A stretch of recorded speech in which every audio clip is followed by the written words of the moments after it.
మాట్లాడుతున్నామో ఏం మాట్లాడుతున్నామో ఏ సైకోఫాన్ గా మాట్లాడుతున్నారు వారు నాకు అర్థం అవట్లేదు. క్షమాపణ చెప్పాలని అడుగుతున్నారు, క్షమాపణ చెప్పాలని అడుగుతున్నారు. ఏమిటో నాకు అర్థం, ఏంటో సైకోఫాన్ నాకు అర్థం అవట్లేదు. ఎందుకు ఆ తాపత్రయం అర్థం అవట్లేదు. దయచేసి నో ఇది కరెక్ట్ కాదు. దయచేసి నేను తప్పు మాడితే నా రికార్డు నేను మాట్లాడే మాటలు తీసేయండి అధ్యక్ష, నాకు అభ్యంతరం లేదు. కానీ ఈ టైప్ ఆఫ్ ఈ విధంగా ప్లీజ్ ఆయన క్షమాపణతో తొలగించమనండి, ఆయన క్షమాపణ తొలగించమనండి. ఏమనుకుంటున్నారు అధ్యక్ష? పైన సైకో అని చెప్పి మాట్లాడతారు, సైకోలా మాట్లాడతారు, అది కరెక్ట్ కాదు అధ్యక్ష. సైకో అధ్యక్ష, నేను ముందే చెప్పాను నేను మాట్లాడుతుంటే ఎందుకంటే నేను ఈ క్వశ్చన్ లో నేను కాదు. దయచేసి నేను ఈ క్వశ్చన్ లో నేను సిగ్నేటరీ కాదు. నేను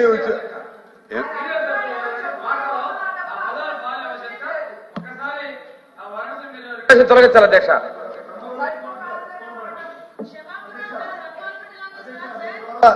మీ ద్వారా కూర్చోమ్మా ఎందుకు సార్ ఉన్నారు కదా, కూర్చో. మీ మంత్రి గారు ఉన్నారు కదా, కూర్చో.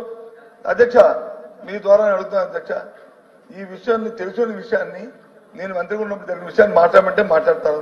వద్దు కూర్చోండి ఇంకో ఫార్మల్ ఏంటంటే వస్తాను. ఆయన మంత్రి గారు చెప్పనండి, నేను వస్తాను. అధ్యక్ష, హౌస్ ఎజెండా అనేది బిఎస్సి, హౌస్ ఎజెండా అనేది బిఎస్సి నిర్ణయిస్తుంది. విద్యలో మనం తీసుకొస్తున్న సంస్కరణల పైన చర్చ జరగాలని ఆనాడు వైకాపానే కోరింది.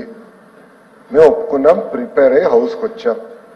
హౌస్ చైర్మన్ గారు చెప్పినట్టు నడుస్తుంది, ప్రతిపక్షంలో ఉన్న పార్టీ చెప్పినట్టు నడవదు. కావాల్సినప్పుడు డిబేట్ పెట్టండి. మాకు ఈరోజు మూడ్ బాగాలేదు, మేము బయట ఎక్కడికో వెళ్ళాలి, మాకు వేరే పనులు ఉన్నాయి, లేదా మాకు పార్టీ మీటింగ్ ఉంది, మేము వెళ్తాం, మీరు పోస్ట్పోన్ చేయాలనుకుంటే దానికోసం ఇక్కడ ప్రభుత్వం లేదు, గౌరవ చైర్మన్ గారు లేరు. దయచేసి ఇది ఆయన సీనియర్ నాయకుడు, ఎమ్మెల్యేగా అనేక సార్లు చేశారు, 3 సార్లు మంత్రిగా చేసిన వ్యక్తి. ఆయన కొంచెం ఆలోచించి చెప్పాలి అధ్యక్ష. అని ఆ రోజు అన్ని మెటీరియల్ తీసుకొచ్చాండి, మీరు అందరు చూశారు. మీరు ప్రింట్ చేసిన పుస్తకాలు తీసుకొచ్చా, మేము ప్రింట్ చేయబోయే పుస్తకాలు తీసుకొచ్చా. ఆ రోజు షార్ట్ డిస్కషన్ నోట్ ఇచ్చా మీ దగ్గర, లేకపోతే బొత్స గారు నేను ఇప్పుడు నోట్ కూడా వాళ్ళు పంపిస్తాను, మీరు చదవండి. ఇంగ్లీష్ లో ఇచ్చాను, తెలుగులో ఇచ్చాను, నోట్ ఇచ్చాను అధ్యక్ష. ఈరోజు మనం క్వశ్చన్ అంటే మీరే మాకు చెప్పారు, మా సభ్యుడి నుంచి అన్ని మాడుతుంటే ప్రశ్న ఏంటి మంత్రి కానీ మీరు సూటిగా మమ్మల్ని అడిగారు. కానీ బొత్స గారు మొత్తం అన్ని మాట్లాడారు, అన్నిటికీ నేను వివరిస్తాను అధ్యక్ష. ఫస్ట్ మాడదు, 12 లక్షల మంది విద్యార్థులు తగ్గారు. I stand by my word. Botsa గారు నేను సూటిగా ప్రశ్న ఇచ్చేది, ఆయన మంత్రి ఉన్నప్పుడు ఎంతమంది పిల్లలు చదివారో చెప్పమనండి అధ్యక్ష. ఎంతమంది పిల్లలు చదివారని చెప్పమనండి స్కూల్ ఎడ్యుకేషన్ లో, అప్పుడు తెలుస్తుంది. 12 లక్షల మంది పిల్లలు తగ్గారు. ఐఎమ్ రెడీ ఫర్ డిస్కషన్ దాని గురించి. ఎక్కడ తగ్గారు, ఏ పాఠశాలలో తగ్గారు, ఎక్కడికి వెళ్ళారు, ఆ ప్రైవేట్ స్కూళ్ళ సంఖ్య ఎక్కడ పెరిగిందో మేము చెప్తాం అధ్యక్ష. అంతేకాదు అధ్యక్ష, అన్నాడు నేను చెప్పా డ్రాప్ బాక్స్ విధానం ఉందని. ఆన్లైన్ సిస్టమ్ లో పిల్లలు ఏ పాఠశాలలో ఉండాలి, కావాలని గ్రాస్ ఎన్రోల్మెంట్ రేషియో పెంచేదానికి పిల్లలు తీసుకెళ్లి డ్రాప్ బాక్స్ లో పెట్టారండి. 1,00,000 మంది పిల్లలు 17 సంవత్సరాల కన్నా ఎక్కువ వయసు కలిగిన పిల్లలు స్కూల్ ఎడ్యుకేషన్ లో ఉన్నారని చెప్పారండి. డ్రాప్ బాక్స్ ఉండాలి, డీటెయిల్స్ ఆ వివరాలన్నీ నేను ఇవ్వగలుగుతా. ఆ రోజు కూడా చెప్పాను అధ్యక్ష. ఈరోజు టోఫల్ గురించి మాట్లాడుతున్నారు. I'm asking sir straight question. National achievement survey మీరు ఒక్కసారి చూస్తే 2017లో ఇంగ్లీష్ లో భారతదేశంలో 4వ స్థానంలో ఉన్న అధ్యక్ష, మళ్ళీ 14వ స్థానానికి ఎందుకు పడిపోయామండి? సమాధానం చెప్పానండి సార్. టోఫల్ గురించి మాట్లాడుతున్నారే, టోఫల్ గురించి మాట్లాడుతున్నారే, మళ్ళీ ఎందుకు పడిపోయాం సార్? సోషల్ సైన్స్ 6వ స్థానం నుంచి 10th క్లాస్ గురించి చెప్తున్నాను అధ్యక్ష. 6వ స్థానం నుంచి 24వ స్థానానికి ఎట్లా పడిపోయాం అధ్యక్ష? సైన్స్ ఫస్ట్ ప్లేస్ ఉండేది 15వ స్థానం పడిపోయాం. మ్యాథమెటిక్స్ ఫస్ట్ ప్లేస్ ఉంది 12వ స్థానం పడిపోయాం. ఎలా పడిపోయాం చెప్పానండి అధ్యక్ష. గొప్పలు చెప్తున్నారు ఐబీ గురించి. ఐబీ మీరు ఏం చేశారండి? మంత్రి గారిని, మాజీ మంత్రి గారిని సూటిగా నేను ప్రశ్నిస్తున్నాను, ఏం చేశారు మీరు IB? What is your contribution in IB? IB అధ్యక్ష ఒక రిపోర్ట్ కోసం, కేవలం ఒక రిపోర్ట్ కోసం, అంటే కన్సల్టింగ్ రిపోర్ట్ కోసం 4.86 కోట్ల రూపాయలు ఖర్చు పెట్టారు అధ్యక్ష. మళ్ళీ ఐబీ కరికులం మీరు అమలు చేసిన ఎట్లా చెప్తారు? మీరు ఏ స్కూల్ అమలు చేశారు సార్ మీరు ఐబీ? చెప్పండి సార్. ఏ స్కూల్, పలానా స్కూల్లో మేము ఐబీ తీసుకొచ్చాం అని చెప్పండి. ఒక్క స్కూల్లోనే చెప్పండి. ఒక రిపోర్ట్ కోసం మీరు 5 కోట్ల రూపాయలు ఖర్చు పెట్టారు. Next 10th class CBSE exam. Let us discuss. అధ్యక్ష సిబిఎస్ ఆనాడు చెప్పాను అధ్యక్ష, సిబిఎస్ లో చదివిన వ్యక్తిని, భారతీయ విద్యాభవన్ లో చదివాను. సిబిఎస్ఈ వస్తుందంటే పిల్లలు ప్రిపేర్ అవ్వాలి, యూనిట్ టెస్ట్ ఉండాలి, మనకి pre final, semifinals, pre finals, mock finals అన్ని ప్రిపరేషన్ జరగాలి. జరగకుండా ఏకంగా పిల్లలు నెత్తే ఇబ్బంది పడతారని చెప్పారు. నేను మంత్రి అయిన తర్వాత నేను స్టడీ చేశాను. మాక్ టెస్ట్ నిర్వహిస్తే 90% మంది పిల్లలు ఒక సబ్జెక్ట్ కన్నా మినిమం 1 సబ్జెక్ట్ లో ఫెయిల్ అయ్యారు అధ్యక్ష. 90% మంది పిల్లలు. ఉపాధ్యాయుల్ని మీరు ట్రైన్ చేయరు, పిల్లల్ని మీరు ప్రిపేర్ చేయరు, ఏకంగా తీసుకెళ్లి ఎగ్జామ్ రాయించాను అంటే పొరపాటున ఆడపిల్లలు ఫెయిల్ అవుతే ఊరిలో ఏమవుతుంది అధ్యక్ష, సోషల్ ఇష్యూస్ వస్తాయి. చిన్న వయసులో పెళ్లి చేస్తారు, అది మీకు తెలీదా? మరి ఎందుకు ప్రిపేర్ చేయాలి మీరు వ్యవస్థని? ఎందుకు టీచర్ని ప్రిపేర్ చేయలేదు? అలాంటి టైంకి మీరు సిబిఎస్ఈ ఫార్మ్ ఆఫ్ ఎగ్జామ్ తీసుకురావాలంటే ముందల నుంచే ఎగ్జామినేషన్ ప్యాటర్న్, ఎస్ఎస్సి ప్యాటర్న్ మనం మార్చాలి. ఎందుకు చేయలేదని అడుగుతున్నాం.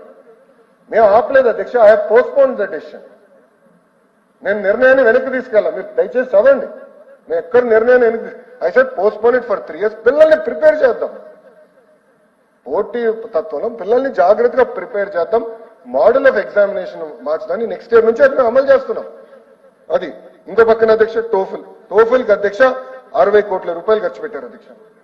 మళ్ళీ ఎందుకండి ఇంగ్లీష్ అంత పడిపోయింది చెప్పండి. మీరు అడిగిన దానికే నేను సమాధానం చెప్తున్నా. ఎందుకు పడిందో గౌరవ సభ్యులు చెప్పాలి అధ్యక్ష. ఎట్లా అవుతాయి అధ్యక్ష? ఆ రోజు సుదీర్ఘంగా నేను చర్చించాను, అన్ని విషయాలు నేను మాట్లాడా. ఆ రోజు రాకుండా ఈ రోజు వచ్చి మమ్మల్ని ప్రశ్నిస్తాం కరెక్ట్ కాదు. మాజీ మంత్రివర్యులు, మీకు తెలుసు హౌస్ రూల్స్, సిస్టమ్ మీకు తెలుసు. I'm ready for debate, I'm ready for discussion. దాంట్లో ఎలాంటి డౌట్ నాకు లేదు. అన్ని వాస్తవాలు నేను మాట్లాడతా. 12 లక్షల మంది పిల్లలు తగ్గలేదని ఆయన అంటున్నారు. విత్ కంప్లీట్ ప్రూఫ్ నా దగ్గర ఉంది. అంటే అధ్యక్ష ఎంత దారుణమైన పరిస్థితుల్లో మాకు విద్యాశాఖ వచ్చిందంటే కనీసం ఎంతమంది పిల్లలు ఏ స్కూల్లో చదువుతున్నారో మా దగ్గర డేటా లేదు అధ్యక్ష. ఆయన 2 సంవత్సరాలు మంత్రిగా చేశారంటున్నారు, మరి ఎందుకండి డేటా లేదు? ఏ టీచర్ ఏ స్కూల్లో పాఠాలు చెప్తున్నారో డేటా లేదు, ఎందుకు లేదండి? ఆయన సమాధానం చెప్పాలి కదా. ఎలాంటి డేటా లేక ఈ రోజు బేసిక్ డాష్ బోర్డ్స్ తయారు చేయలేకపోతున్నాం. నేను పంచాయతీరాజ్ గ్రామీణాభివృద్ధి శాఖ మంత్రిగా చేసినప్పుడు 6 నెలలు డాష్ బోర్డ్స్ చేశాం. చాలా ఈజీగా ఉండే, గ్రిప్ వచ్చింది నాకు సబ్జెక్ట్. ఈ రోజు బేసిక్ డాష్ బోర్డ్స్ ఇప్పుడు తయారవుతున్నాయి.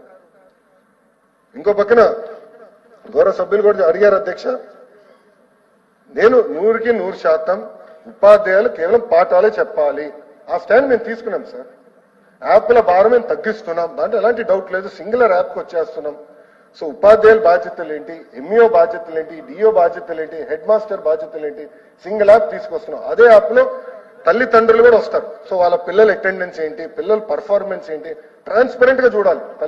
ప్రైవేట్ స్కూల్ కి ధీటుగా బెటర్ గా మనం చేయాలనే లక్ష్యంతో చేస్తున్నాం. సో ఉపాధ్యాయులు కేవలం పాఠాలే చెప్పాలని నిర్ణయం తీసుకున్నాం. పిల్లల్ని రాజకీయ కార్యక్రమాలు పంపించదు, గౌరవ ముఖ్యమంత్రి గారి ప్రోగ్రాం ఉందని తీసుకెళ్లి గత ప్రభుత్వం లాగా దారి పొడుగున నుంచోబెట్టద్దని నేను చెప్పాను అధ్యక్ష. గత 10 నెలలు మేము అదే పాటిస్తున్నాం. పిల్లలు స్కూల్లో ఉండాలా, పాఠాలు కరెక్ట్ గా నేర్చుకోవాలా, వాళ్ళు ప్రయోజకులుగా మారాలి, అది మా లక్ష్యం అధ్యక్ష.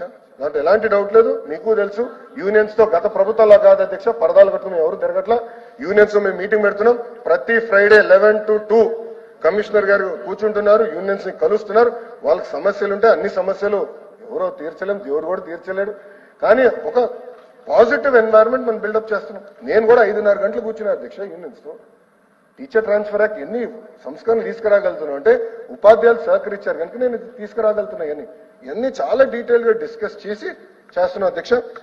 ఇంకో విషయం అధ్యక్ష, ఈరోజు మీరు చూస్తే సింగిల్ టీచర్ స్కూల్ గురించి గౌరవ సభ్యులు మాట్లాడారు అధ్యక్ష. ఈ రోజు 12,512 పాఠశాలలో సింగిల్ టీచర్ ఉన్నారు అధ్యక్ష. ఇది వాస్తవం, ఇట్స్ ఫ్యాక్ట్. అంటే 30% పాఠశాలలో సింగిల్ టీచర్ ఉన్నారు అధ్యక్ష. అందుకే అధ్యక్ష మోడల్ ప్రైమరీ స్కూల్ కింద కనీసం ఒక 7-8 వేల మోడల్ ప్రైమరీ స్కూల్స్ వస్తే ఒక క్లాస్ ఒక టీచర్ అందించడానికి అవకాశం కలుగుతుందని బలంగా మీరు నమ్మారు. అందుకే మీరు ఈ సంస్కరణలకు ఒప్పుకున్నారు. అందరం కలిసికట్టుగా ఇది తీసుకొస్తున్నాం. దీనివల్ల లెర్నింగ్ అవుట్కమ్స్ ఇంప్రూవ్ అవుతుందని నేను బలంగా నమ్ముతున్నాను. సో ఒక పక్కన ఉపాధ్యాయులకి ఇతర పనులు తగ్గించి కేవలం పాఠాలు చెప్పే బాధ్యత పెట్టి, ఇంకో పక్కన టెక్నాలజీతో జోడించి థర్డ్ లెర్నింగ్ అవుట్కమ్స్ పైన ప్రత్యేకంగా ఫోకస్ పెడితే తప్పనిసరిగా ఫలితాలు వస్తాయి అధ్యక్ష. ఆనాడు మీరు హౌస్ లో ఉన్నారు, షార్ట్ డిస్కషన్ నేను ఒకటే చెప్పిన. శాసనసభ్యుడు గన్నబాబు గారు లాస్ట్ లో నుంచి నాకు మాట చెప్పారు, ఎన్ని పర్వాలేదు, ఇంత డిస్కషన్ జరిగింది అద్భుతం, ఏ రోజైతే తల్లిదండ్రులు వచ్చి ప్రభుత్వ పాఠశాలలో మా పిల్లలు చేసిన రికమెండేషన్ లెటర్ ఇవ్వండి అని అంటారో అప్పుడే ప్రభుత్వ పాఠశాల నాణ్యత పెరిగిందని మనం బలంగా నమ్మగలుగుతామని చెప్పారు.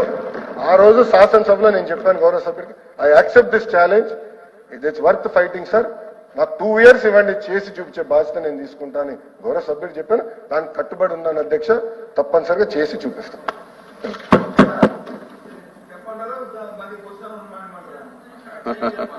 ఇంకేందుకు క్లోజ్ చేయండి. వదిలేండి. Question number 13926 minister for finance minister గారు.